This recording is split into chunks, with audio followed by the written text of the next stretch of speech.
Sophie's fruit salad surprise. Sophie woke up one sunny morning with a big idea. Today, I'll make a fruit salad for breakfast. She quickly dressed and ran outside to the garden, carrying a small basket.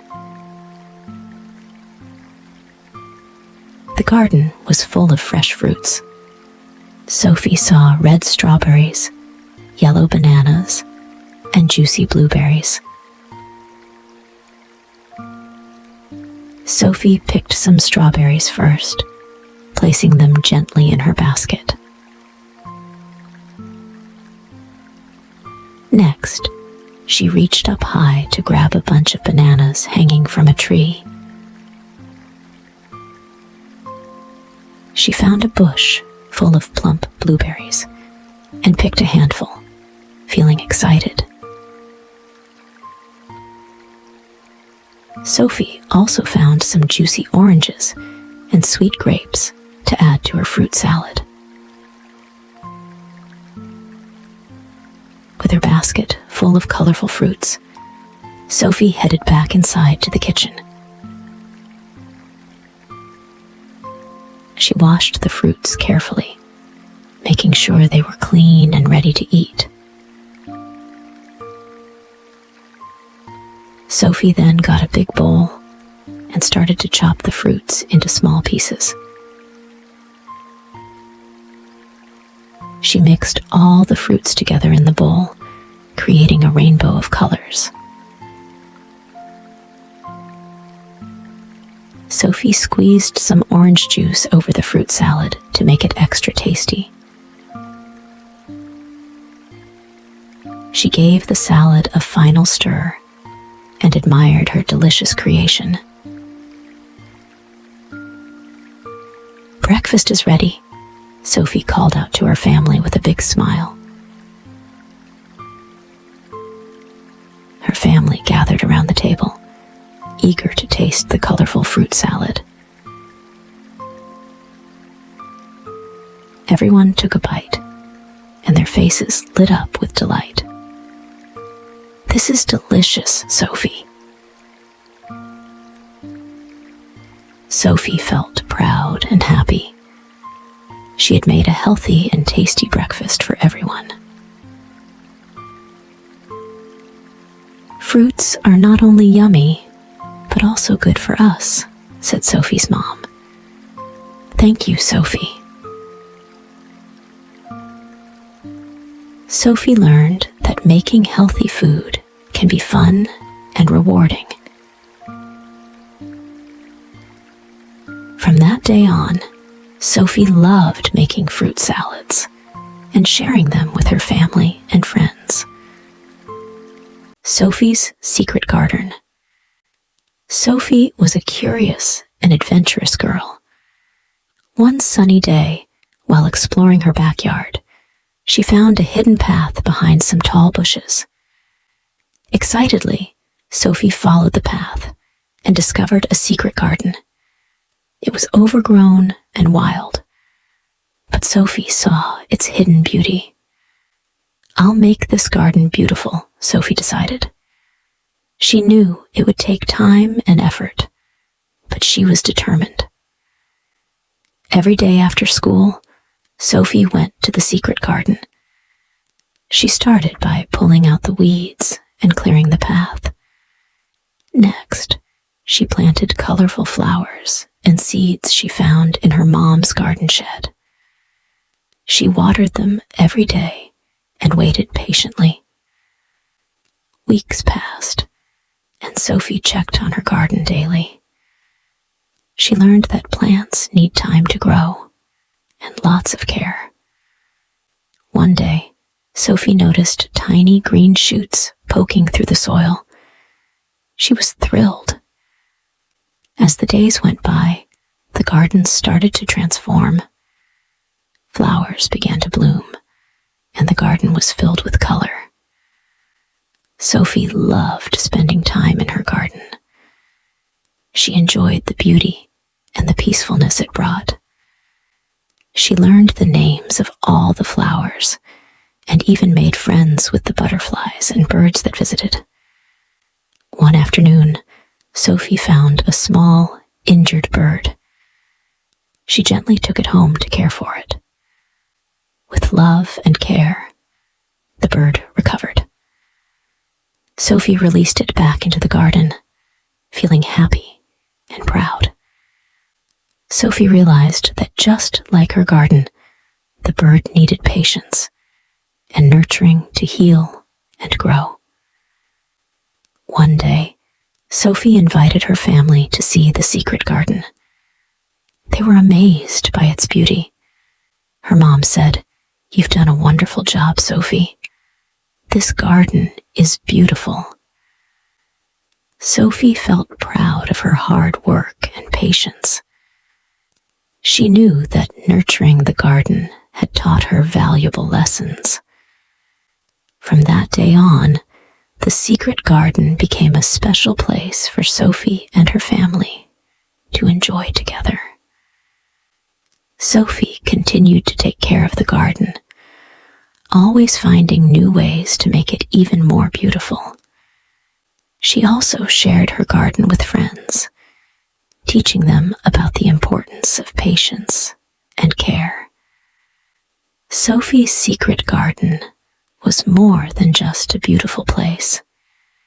It was a place where she learned, grew, and shared her love and care with others. Whiskers and the mysterious footprints. Whiskers, the cat, loved to explore. One sunny morning, she decided to venture into the forest. As she walked deeper into the forest, she noticed a trail of mysterious footprints on the ground. "I wonder who made these footprints," Whiskers thought. She decided to follow them. The footprints led her to a bubbling brook. Whiskers carefully crossed over a small bridge. On the other side, the footprints continued through a patch of colorful wildflowers. Whiskers followed the footprints until she reached a tall, ancient tree with a hollow trunk. Could the footprints lead inside? Whiskers wondered, feeling a mix of curiosity and excitement. She climbed into the tree and found herself in a hidden tunnel that sparkled with tiny lights. The tunnel opened up into a clearing where more footprints led towards a circle of stones. In the center of the stones, Whiskers saw a gathering of forest animals, all smiling and chattering. "Welcome, Whiskers," said a wise old owl. "We are glad you found our secret gathering." Whiskers felt shy but excited. She had never seen so many animals together before. The animals invited Whiskers to join their celebration, where they shared stories and songs. Whiskers listened to tales of the forest and learned about the importance of friendship and nature. As the sun began to set, the animals lit lanterns that cast a warm, golden glow. Whiskers realized that following the footprints had led her to something truly special. The wise owl gave Whiskers a feather as a token of friendship and a reminder of her adventure. As the gathering came to an end, Whiskers thanked her new friends and promised to visit again. Whiskers followed the footprints back through the tunnel and out of the ancient tree. Back at home, Whiskers felt a warm glow inside, knowing she had discovered the magic of friendship. Whiskers and the river adventure. Whiskers, the cat, was lost. She had wandered far from home and didn't know how to get back. Determined to find her way, Whiskers followed a winding path through the trees. Suddenly, she heard the sound of rushing water. a wide river blocked her way. How will I ever cross this?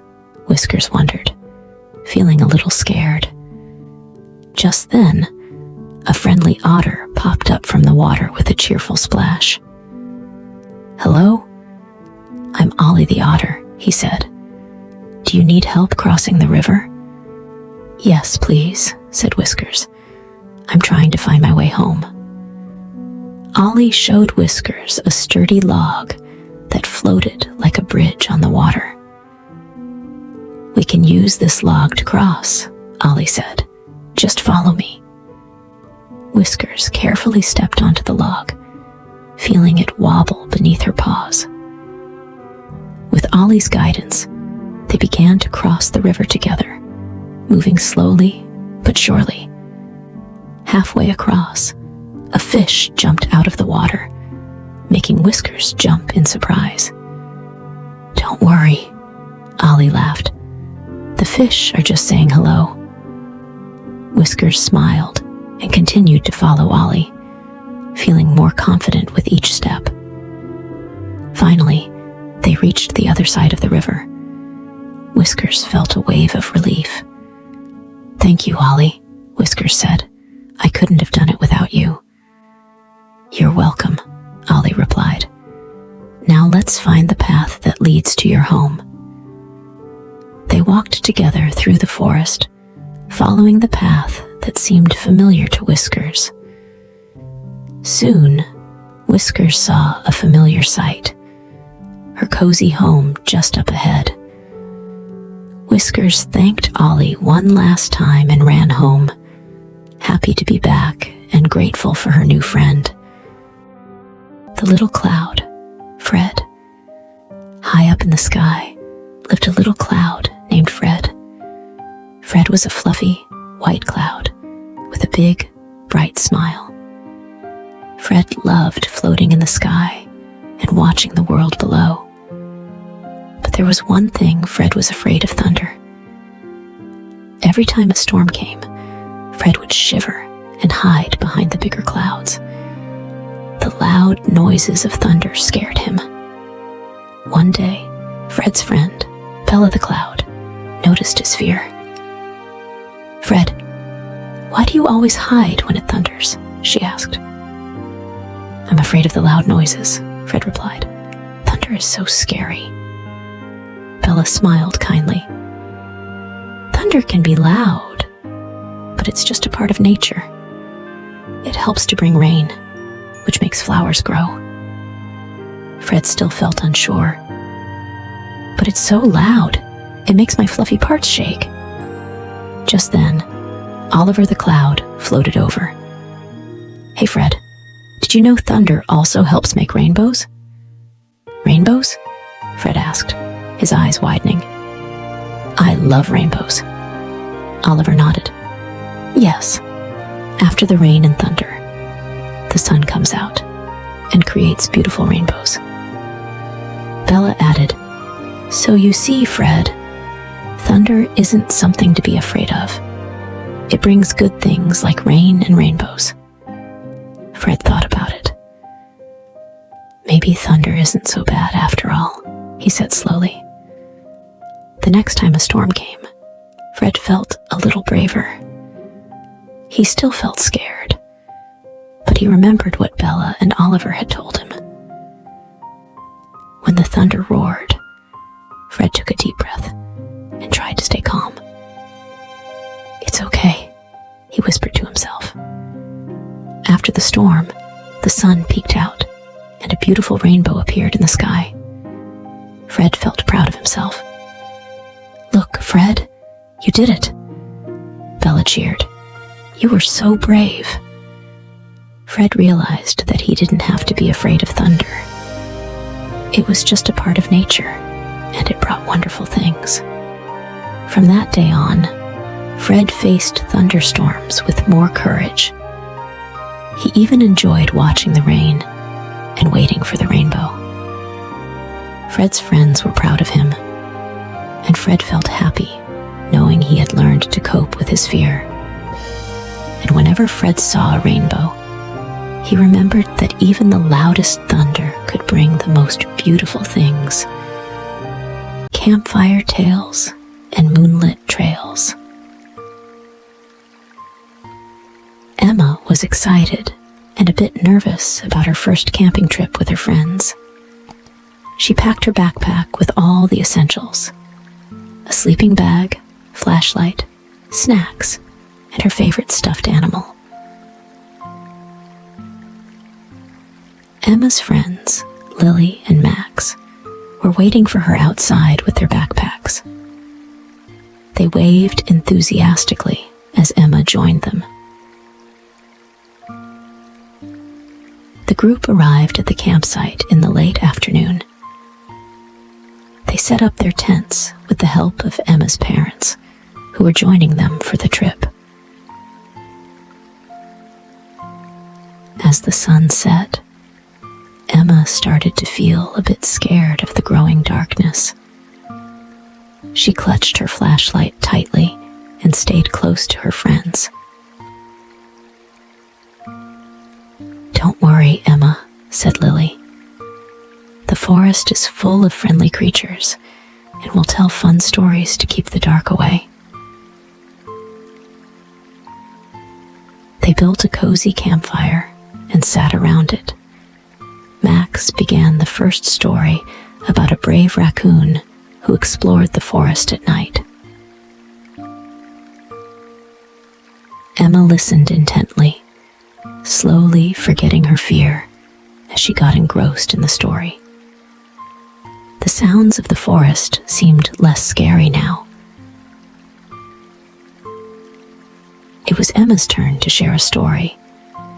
She took a deep breath and began telling a tale about a magical owl who guided lost animals home.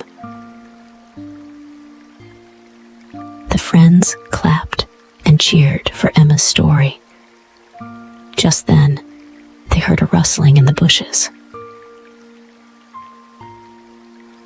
Out came a family of raccoons, just like in Max's story. The raccoons seemed friendly and playful. The children giggled and offered some snacks to the raccoons, who happily accepted the treat. As the night grew darker, the forest around them seemed more alive and less frightening. Emma felt brave and excited.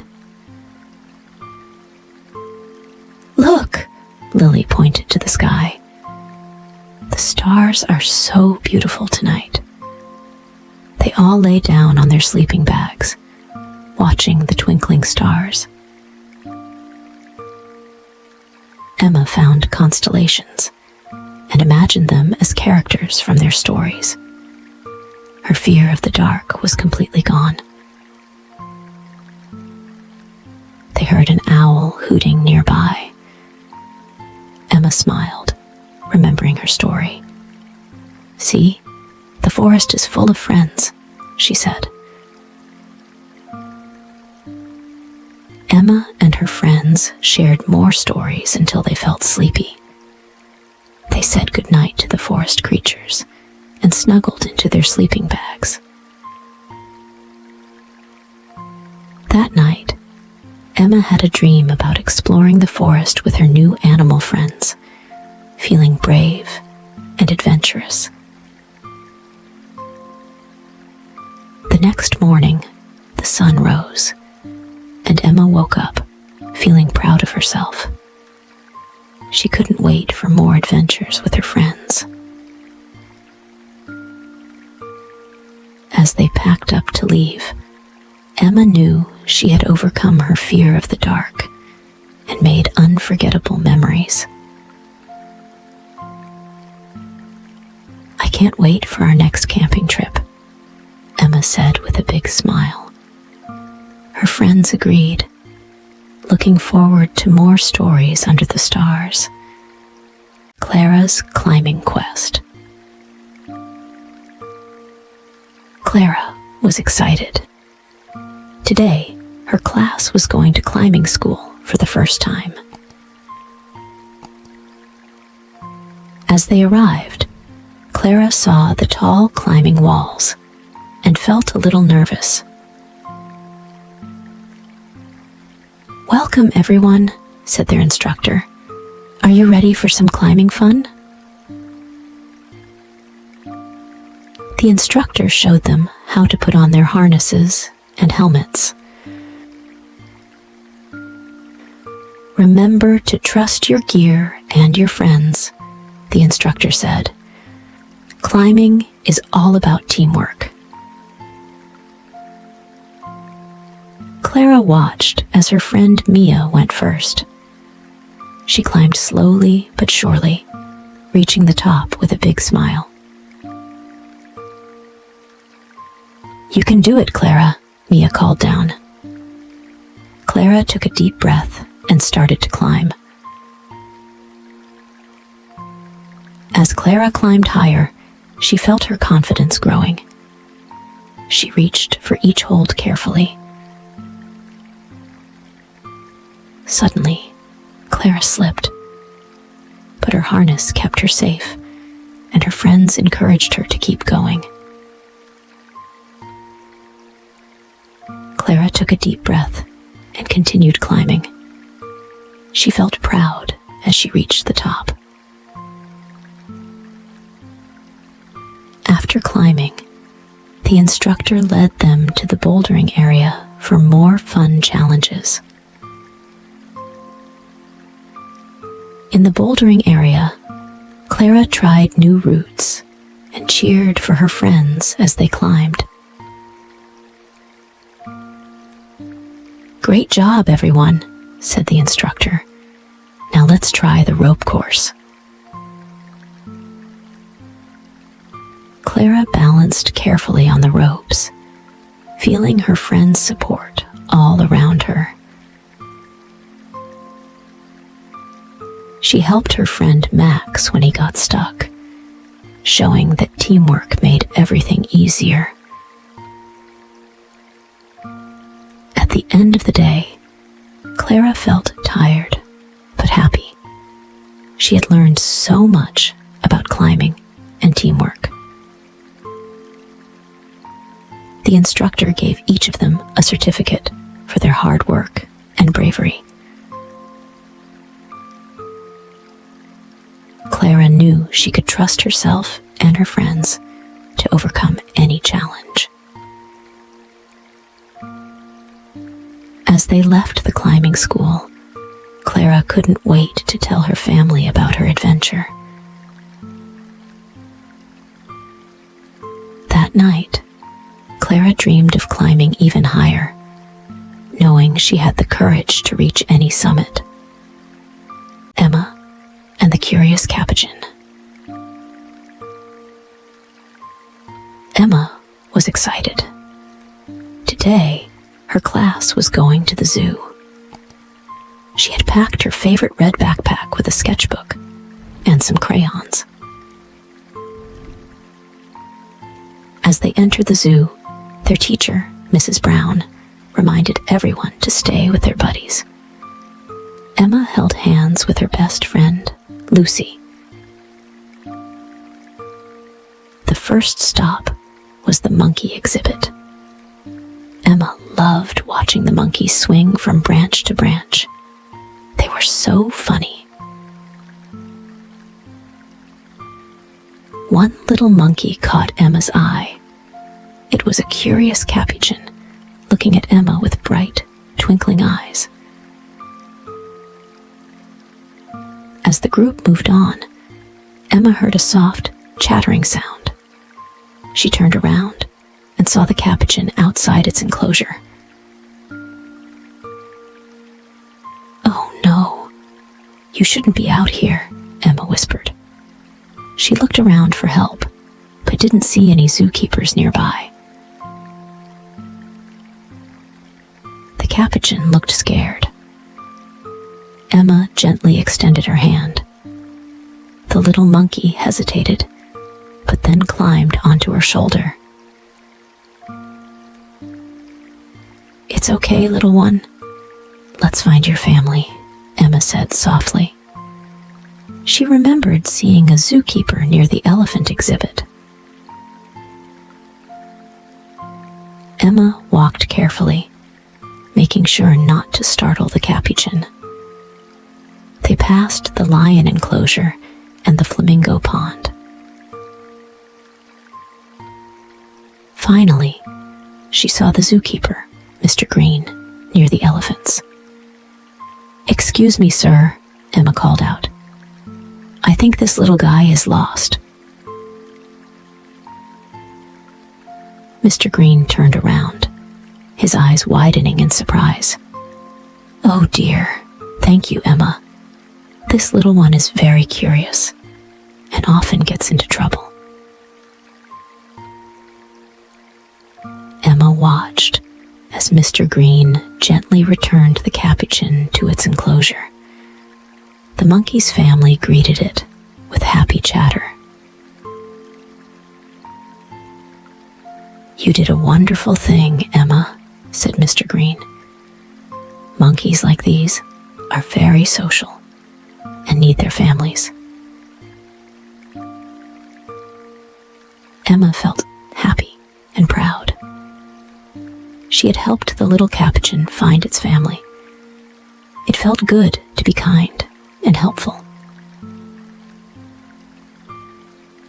On the bus ride back to school, Emma told Lucy all about her adventure with the Capuchin monkey. "Wow, Emma, you were so brave and kind," Lucy said. "I'm sure the little monkey is very happy now." Back at school, Emma drew a picture of the Capuchin monkey and its family. She wanted to remember this special day. Mrs. Brown saw Emma's drawing and smiled. "That's a beautiful picture, Emma. You showed great kindness today." Emma decided she wanted to learn more about animals and how to help them. As Emma walked home, she thought about the Capuchin monkey and smiled. She knew she would always remember this special day at the zoo. The mysterious music box. One sunny afternoon, Lucy was exploring her attic when she found a dusty, old music box. It was beautifully decorated with musical notes and tiny dancers. Lucy carefully opened the music box, and a soft, magical melody began to play. To her surprise, the room started to sparkle and spin. Suddenly, Lucy found herself in a beautiful, colorful world filled with musical notes floating in the air. She was in awe. "Welcome, Lucy," said a friendly voice. She turned to see a talking violin named Vinny smiling at her. "I'm Vinny the violin," he said. "Come with me, and I'll show you the wonders of our musical world." First, they arrived in Melody Meadow, where flowers sang in harmony, and birds whistled cheerful tunes. Lucy was amazed by the beauty of the melodies. She started to hum along with the flowers and birds. Next, they visited Rhythm River, where the water flowed to the beat of a drum. Fish leaped in time with the rhythm. Lucy tapped her feet and clapped her hands to the beat, feeling the joy of the rhythm. Then they arrived at Harmony Hills, where different instruments played together in perfect harmony. Lucy danced around, feeling the music fill her heart with happiness. Suddenly, a soft, sweet melody led them to Lullaby Lake, where the water shimmered like stars. "Here, music can help you relax and dream," Vinny said softly. Lucy closed her eyes and felt calm. As the music box's melody began to slow, Lucy knew it was time to return home. "Remember, Lucy," Vinny said, "music is always with you, bringing joy and creativity. In a blink, Lucy was back in her attic, holding the music box. She smiled, knowing the magic of music was real. From that day on, Lucy played the music box often, remembering her adventures and feeling inspired. She started to create her own songs and dances, sharing the joy of music with her family and friends. Lucy learned that music could take her anywhere, from magical worlds to the hearts of those she loved. And so, the mysterious music box became a cherished treasure, reminding Lucy of the endless possibilities of music and creativity. Time to sleep. Good night, baby.